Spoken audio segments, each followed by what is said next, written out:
Perkenalkan, nama saya Putu Gede Rizky Pratama Putra dengan NIM 202062121036. Di sini saya akan mempresentasikan materi tentang sirkulasi. Yang pertama ada pergerakan melalui ruang. Jalur pergerakan kita dapat dianggap sebagai elemen penyambung indrawi yang menghubungkan ruang-ruang sebuah bangunan atau ruang eksterior maupun interior secara bersamaan. Kita mengalami suatu ruang dalam yang ada kaitannya dengan adanya dari mana asal kita bergerak dan akan kemana kita pergi. Yang B ada elemen sirkulasi.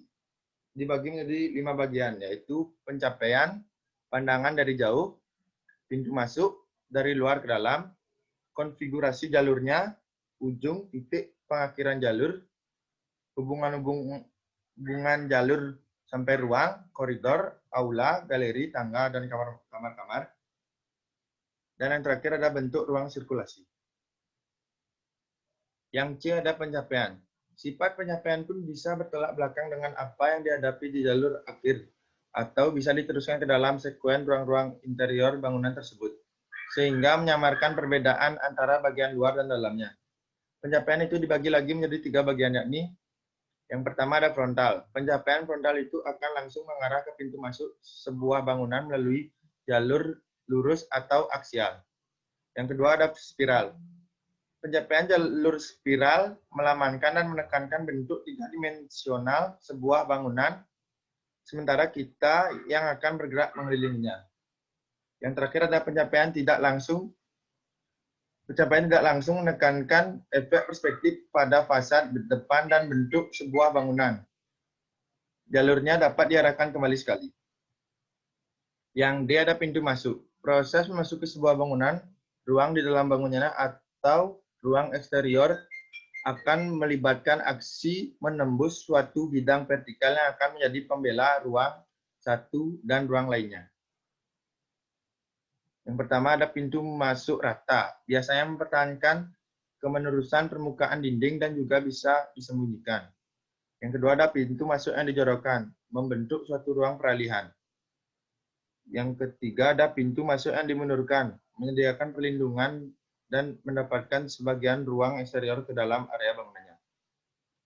Menurut lokasinya, sebuah pintu dapat diletakkan di bidang frontal untuk menciptakan kondisi simetris lokal di sekitar bukaannya saja. Yang E ada konfigurasi jalur. Sebuah jalur pergerakan, entah itu oleh manusia, mobil, barang, atau jasa secara ilmiah adalah linear. Yang pertama, linear. Jalur lurus dapat menjadi elemen yang pengatur yang utama. Yang kedua, ada radial. Linear yang memanjang dari dan berakhir di titik pusat secara bersamaan. Yang ketiga, ada spiral. Bergerak melingkar dan semakin menjauh dari titik pusatnya. Yang keempat ada grid, terdiri dari 2 jalur sejajar yang berpotongan pada interval-interval. Yang kelima ada jaringan konfigurasi, jaringan terdiri dari jalur-jalur yang menghubungkan titik-titik. Yang terakhir ada komposit. Konfigurasi komposit terdiri dari titik-titik penting pola yang menjadi pusat aktivitas. Yang F, hubungan ruang jalur. Hubungan melalui cara berikut, melalui ruang. Integras setiap ruang dipertahankan, konfigurasi setiap jalurnya fleksibel, ruang-ruang yang menjadi perantaranya dapat digunakan untuk menghubungkan jalur ruang-ruangnya. Lewat menembusi ruang. Jalur dapat lewat melalui sebuah ruang secara aksial, miring, atau di sepanjang tepinya. Ketika menembusi ruang, jalur menciptakan pola peristirahatan dan pergerakan di dalamnya. Menghilang di dalam ruang. Lokasi ruangannya menghasilkan jalurnya. Hubungan jalur-jalur ini untuk mencapai dan memasuki ruang-ruang penting baik secara fungsional maupun simbolis. Yang G ada bentuk ruang sirkulasi.